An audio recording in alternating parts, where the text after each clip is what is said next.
What is up today, guys? It is Rendi here, back at you again with the second episode of my new series, Rendiventures.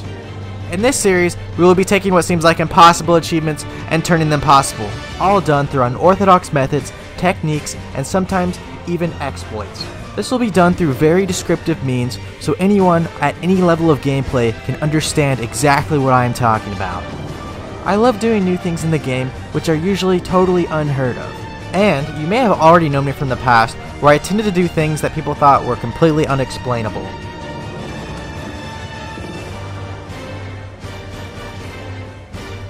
Before we get into the video, I wanted to look at some of the feedback in the comment section from the previous video and maybe quickly address some things I saw there.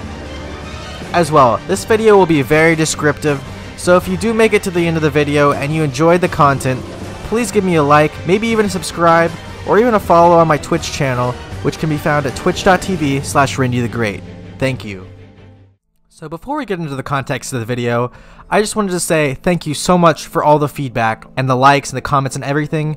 It was just so much more than I expected, and that's why I want to address one piece of feedback specifically here. So a couple of you asked, is this bug abuse? Do the methods you use in your video technically go against the RuneScape rules? In my experience, 99.9% of the things I do in these videos are not bannable. They may be technically bug abuse, but so is prayer flicking, tech manipulation and skilling, and even tick eating. Many minuscule bugs in the game, such as prayer flicking, have been accepted because they are just a part of the game engine and they define a larger player base of the game.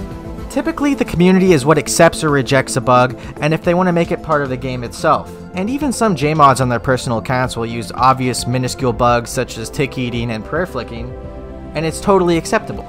Therefore, there is no real black and white line of what is acceptable or not within the bug abuse rule, just like there is none with the offensive language rule.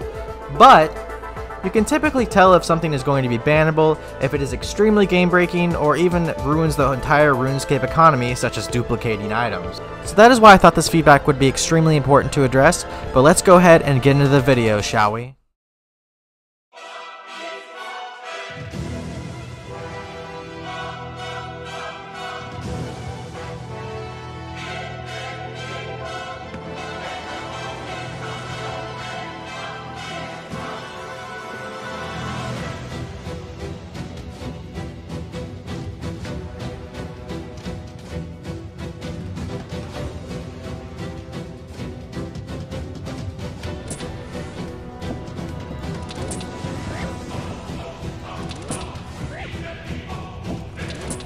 Oh my god, you didn't even anti-fire!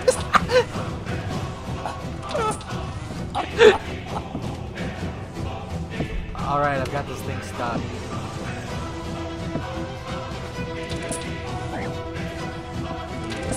Eat.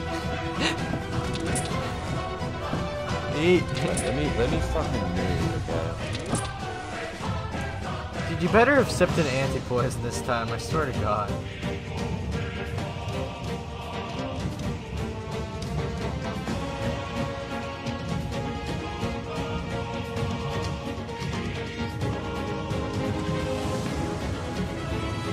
What did I even get? Let me see. Don't come in yet. Get out. Why? What did I get? Get out. It's weapon poison now. Yeah, that's what I'm saying, get out for.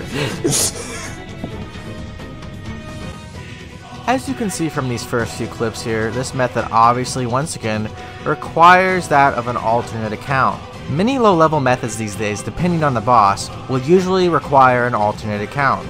Therefore, before we go into the description of this method and how I went about killing Scorpia, I would like to thank my friend Billy, or otherwise known as Chessbra, for helping me log on the level 3 here to get the kills.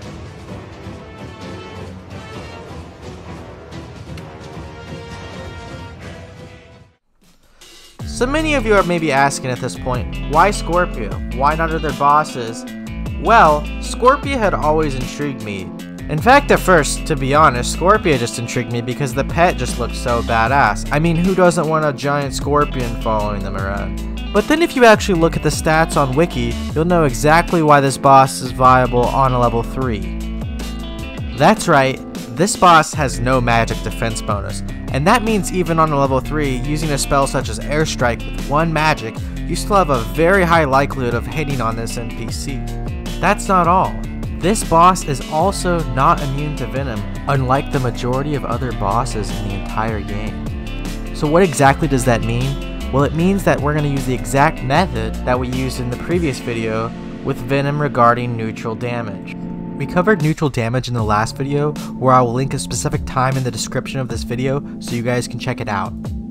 One mechanic we won't be repeating today though, would be the one that grants 0 EXP on the first tick of the NPC spawn, as this NPC has too many minions attacking you, which would disable you to stall your attack by closing any interface you were to try and keep open.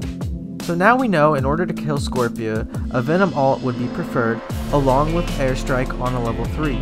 But we also know that we could not attack the NPC on the first tick of its spawn in order to get no combat XP. Therefore, in order to get kills for Scorpia on a level 3, you will be sacrificing some hit points and magic XP. On average, you could only get maybe 5 to 10 kills based on your splash ratio on each level 3 you were to create. Luckily though, Scorpia has a somewhat lower drop rate for its pet than most other bosses. This drop rate is 1 in 2,000 versus sometimes 1 in 3,000 or even 1 in 5,000 for some other bosses in the game. Therefore, having such a nice drop rate along with multiple kills per account, it would be somewhat feasible to get a Scorpia pet on a level 3 if anyone ever decided to.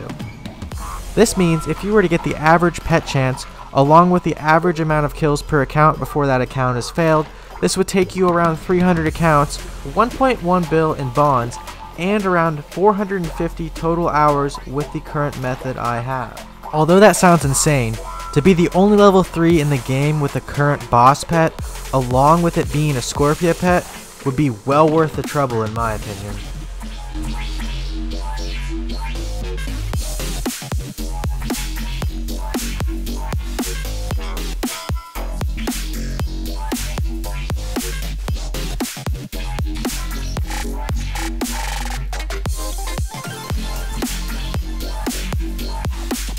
So when you saw that clip, you're probably just like, what the hell is happening and why isn't Scorpia attacking him? And I'll definitely get to that explanation here very soon.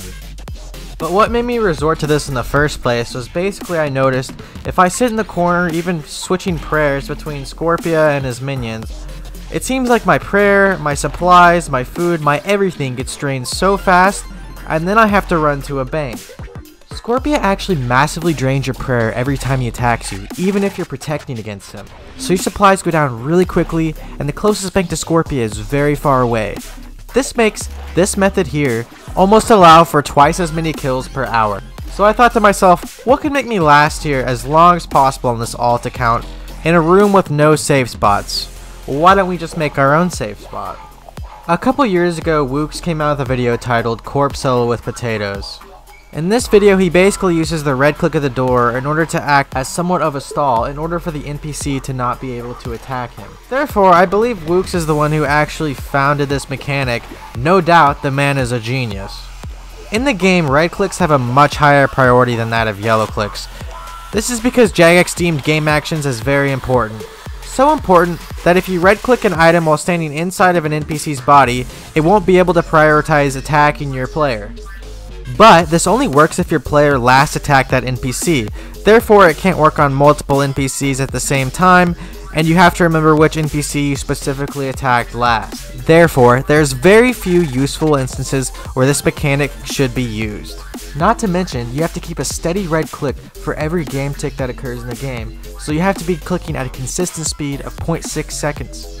Therefore, to pull this off for long periods of time, the only real useful way to use this mechanic would be to hide your attack options completely, as well as click an object that doesn't disappear over time, such as the pickup option on a cat after wearing a cat speak amulet from Ikrathan's Little Helper, or a cannon with no cannonballs that you won't be able to fire and hit other things that will distract your character. Now that we understand this mechanic, as well as the need for combat XP to get drops on Scorpia, along with the fact that we need an alternate account to inflict venom damage, we can now piece all of this information together to see the step-by-step process.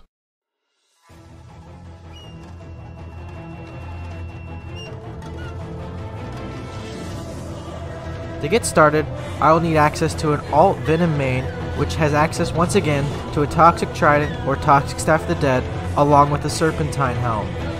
As well, I would like to have the level 3 geared with magic potions to increase your accuracy on Scorpia, as well as having some sort of strong anti-poison in your inventory so you do not get comboed out like we did prior. You will also need a knife for slashing the web, some staminas, and some pretty hefty magic bonus on the level 3. The main will need to prioritize per bonus and per potions, even though sometimes food will be used to set the lure. To start the process, I'll need to put the hidden attack option on the main. Obviously as well, I'll need dwarf cannon quest done and a dwarf cannon in the inventory with no cannonballs attached. To start, we go in with the main and use a manual cast in order to aggro the Scorpion. Go ahead and set your cannon anywhere up about 2 squares away from the northwest corner of the room. Continue hitting Scorpia if you have not yet done physical damage to him until you hit a 1 or a 2 with airstrike on the main. By using Serpentine Helm and a Toxic Staff, you are doing a 100% chance of venom inflicting on the NPC, so once you get that hit, you can stop attacking it on the main.